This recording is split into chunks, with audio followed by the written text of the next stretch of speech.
being able to do drainage improvements, being able to do sidewalks and handicap ramps and traffic signals that improve how this whole neighborhood works. But Grant wore another hat for the city, director of the Sewage and Water Board. Ousted from that position after rains flooded the city over the summer, Grant might have a different opinion of Costco today.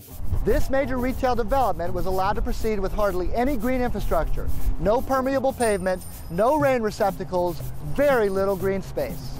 All those features help soak up and store rainwater. Another administration official at that time, former CAO Andy Coplin, looks back and sees a major opportunity missed.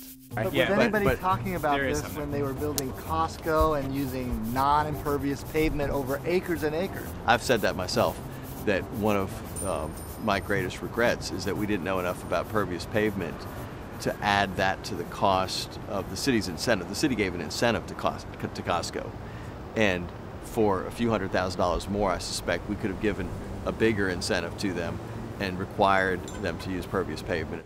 Coplin should know. As the director of the Greater New Orleans Foundation, he proudly shows off the rain-absorbing permeable asphalt, cisterns, and rain gardens around his headquarters. During the heavy rains earlier, that pavement looked exactly like it does right now. So there was no puddles. It drank all the water as quickly as it rained. Experts praise the project, but see it as a proverbial drop in the bucket. To keep New Orleans from persistent flooding, they say green infrastructure is needed on a much larger scale. The best thing to do is to catch the water in the landscape.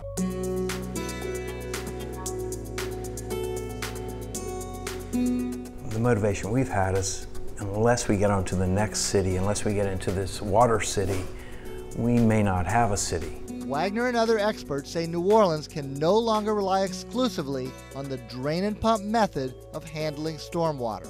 Drainage system that was designed in the 1890s that we've been building and expanding, it's overburdened by these heavy rain events. Worse, the massive and expensive system actually contributes to subsidence. When rain is not allowed to seep underground, the ground sinks, similar to a dried out sponge. Well, the mindset that's been driving the city and that's driven the politicians has been pumping. Every drop of water that falls here, we have to pump out. That's stupid. The water plan includes blueprints for rain gardens, bioswales, water parks, blueways, and other methods to safely retain rainwater. This new approach has been recognized by the city. In 2015, the city adopted a stormwater management requirement for new commercial property. Had it been approved a few years earlier, developments like Costco would have been required to absorb the first 1.25 inches of rainfall during storms. We are at our limit, and so we have to have somewhere else for the water to go. The federal government has tried to help, but projects in New Orleans have barely budged. All of the things we're talking about is how the city can manage water flow and not just using power to pump it up. An earlier down the drain investigation exposed that almost none of the HUD grant money awarded for green infrastructure, $140 million worth, has been spent, giving the city the dubious label of slow spender.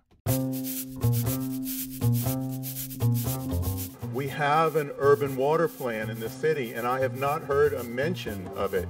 Drainage causes subsidence, which actually lowers our whole city. Instead of just talking about infrastructure, if you could also talk about green infrastructure, because I think that would help change the consciousness in New Orleans.